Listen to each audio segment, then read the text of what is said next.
Hello everyone, welcome to Join the Dots. Now today we're doing gold, gold, gold. What do you get when you come first in a race? Gold. What do you get when you win? Gold. We're winners. Gold. Okay, I'm going to take you through and I'm going to walk you through a presentation or an interview of Ken Hoffman, and I really think I will point out where I think he's weak, where I think he's strong, and where it fits into our journey. Remember, this is information. This service is all about giving you the information you need to then, for you to make the right decision. You have to do that, not me. I've made my decisions, you must make yours. Okay? So let's walk through, appropriately called, we're sleepwalking into a gold-backed world order. And this is the interview from Daniela Carboni with Ken Hoffman. Ken Hoffman used to be with McKinsey, so he's had a hugely institutional life, institutional thinking, and he's now moved to become a commodities expert at another company.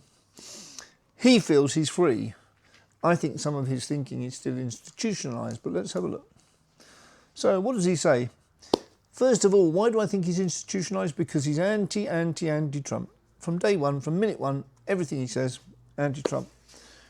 And he's blaming Trump for all the tariffs, and yet we know from the stats, we know from the presentation Trump made on Liberation Day, whenever it was, April the 2nd now, that other countries had abused America for a long, long time on tariffs, and all they've done is equal the balance. But anyway, enough of that. Let's go gold. So let's talk you through it, okay? He's talking about the dollar critically and how it's falling, failing, flailing. Now 97 on the Dixie. The Dixie, DXY, put it into Google and you will come up with a list of people who will provide you with the answer. In other words, what is the dollar trading at? It was 110 last year, and now it's, or beginning of this year I think it was, and now it's down to 97. So clearly the dollar is weakening. We know Trump wants a much weaker dollar. So we know that's the journey, that's the path. It's going to go down. Now Hoffman talks about a 30 to 50% decline. Bit too much, I think. But anyway, so what does he see? Based on that, based on the dollar falling, and that's the main criteria he's using, he would see gold at 5,000 short term. We're about 3,420 this morning. 5,000 short term, 10,000 in 3 to 4 years. Now, I don't disagree with that. I don't disagree with that at all. He sees the Dixie at 70. Oh, I'm not sure. That's an ask. Anyway, what it means is there's a perfect storm for the dollar. But what he doesn't even mention, and I find this incredible because I find this with people, they're very one-dimensional. Currencies are relative to each other, relative to products, okay?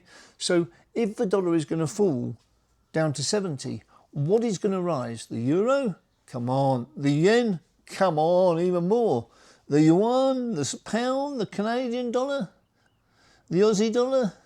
Come on. Let's have some thought here, okay? Because this is what we lack. We see one-dimensional discussions. They don't open it up to think, well, okay, if the dollar's going to go down, which currency is going to go up? Now, we, me, Ken, others, Greg, Alistair, Angus, Andy, all see gold going up. That's fine. So, what he said, and this I found interesting actually, was every family office is now buying gold and storing it in a vault in Singapore. Singapore has built a facility that houses 10,000 tons of gold.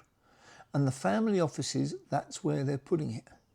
Because again, it's no good buying gold and then leaving it with someone who steals it when the crisis hits or doesn't give you title. Are you going to sue them? What chance?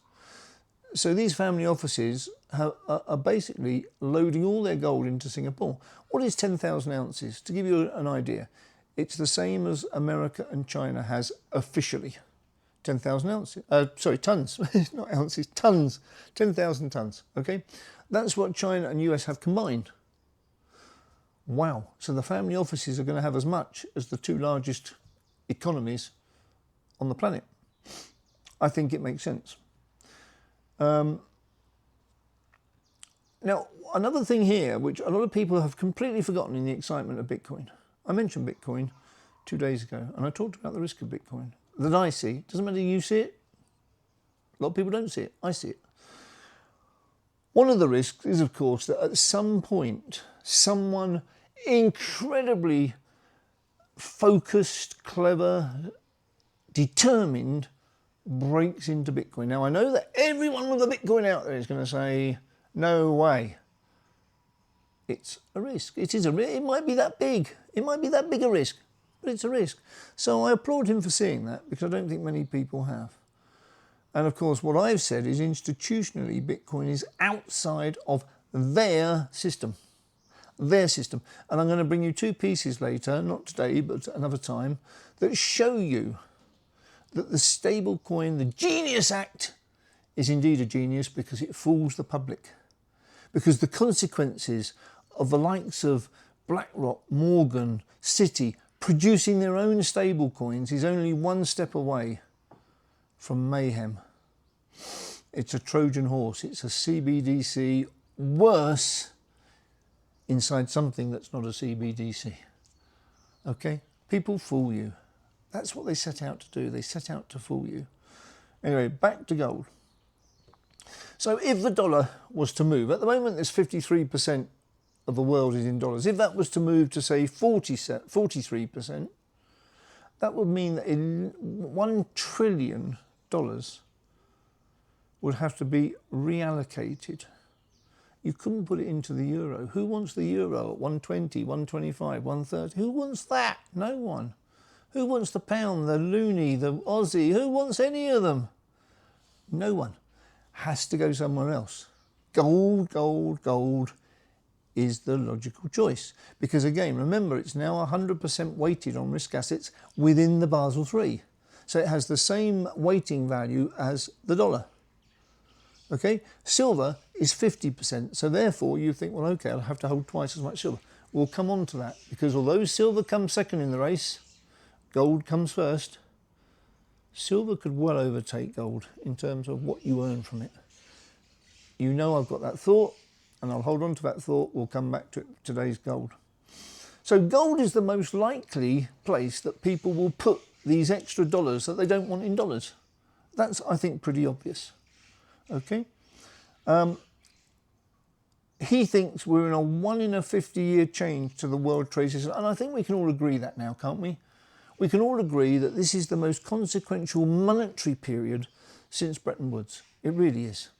Okay? This is well, in my lifetime, and I'm 66, so I can go back further. So I think this is a 1 in a 50-year change to the entire trade system in the world, and therefore where money goes, because where trade goes, money goes. Okay? So we're in that period, and I've tried to get that over to you in my four weeks now, that we're in a once in a lifetime. Therefore we have to act not in a normal way, but in a once in a lifetime way. We need to act that way. We need to see what's happening, and that's what I'm trying to bring you. So when asked, you know, where are we in this process, he said exactly the same as I would say. We're only in inning 1 or 2 of 9. There's 9 innings in a baseball game. We're only in inning 1 or 2. I really believe that.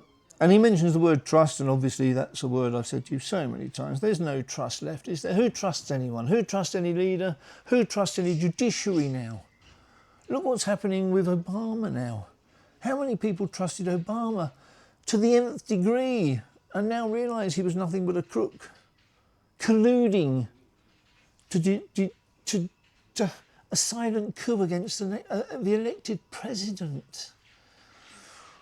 Where does this go? What does that do to gold?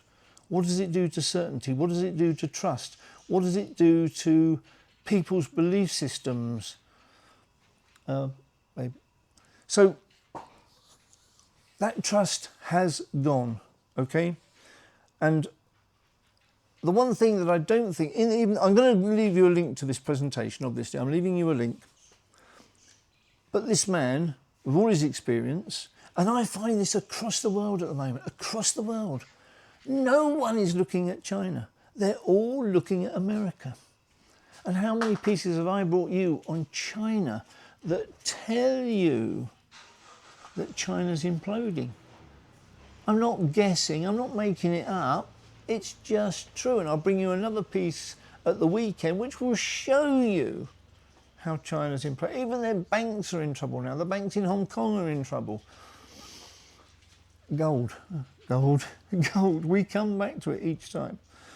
So, this man, Ken Hoffman, it's a very good interview, so I'm going to link it down below, okay, so you can see this and you can work through it. And I've given you the notes that I've made so that you can see. What he says here is, what's the Dixie? And I agree with that, DXY. Okay, that's all you have to put into Google, DXY. 3 letters, okay, not much effort. Put that into Google, it'll tell you each day what the Dixie is, whether it's going up or down. I think it's heading down. He thinks, well, down to 70. That would be monumental, okay? Because there's nowhere for the money to go. No one wants the euros. The Eurozone can't export anything at 125 to the dollar. All right, dollar 125 to a euro. It can't export anything. It's struggling now at 113, 114. We were below 100, okay? So this is a real, and again, structural, 50-year, all these words. It's a massive, massive change into a new world.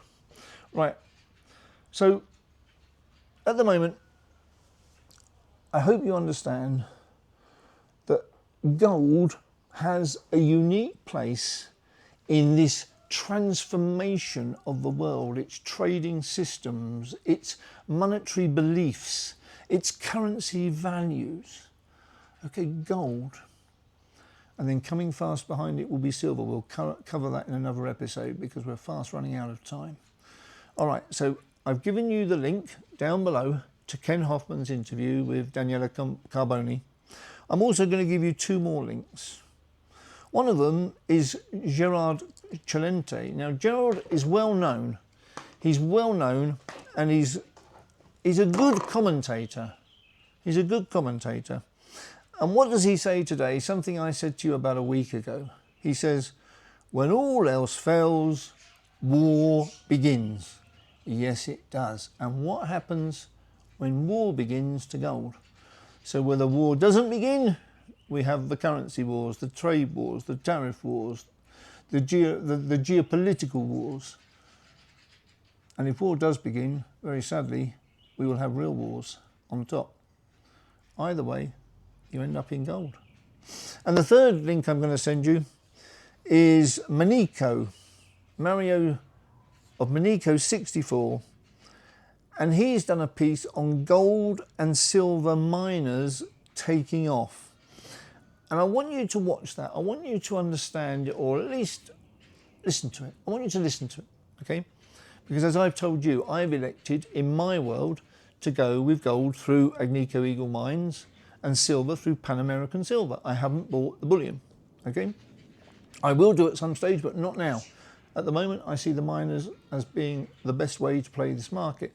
And Manico gives you a rundown on the gold and silver miners taking off. Now, you can go back to the Ken Hoffman piece, the first piece I've linked in, and he talks about where he's playing. He's playing in the junior gold miners.